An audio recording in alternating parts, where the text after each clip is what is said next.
শোনো ভারতের দালালেরা, শোনো রাম বাবরা, একজন মুসলমান জীবিত থাকা অবস্থায় তোমাদের মনের আশা পূরণ হবে না, হবে না, হবে না ইনশাআল্লাহ।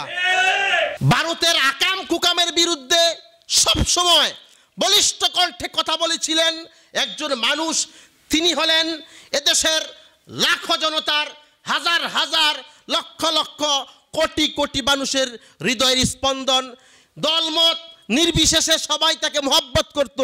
উনি হলেন আল্লামা দেলওয়ার হোসেন সাঈদী।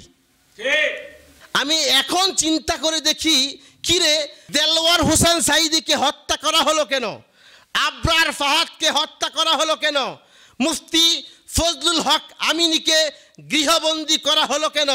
আমি এখন চিন্তা করে দেখেছি, আরে তাদেরকে হত্যা করা হয়েছে একটাই কারণ, কারণ রাম বামরা তাদেরকে ভয় করেছে।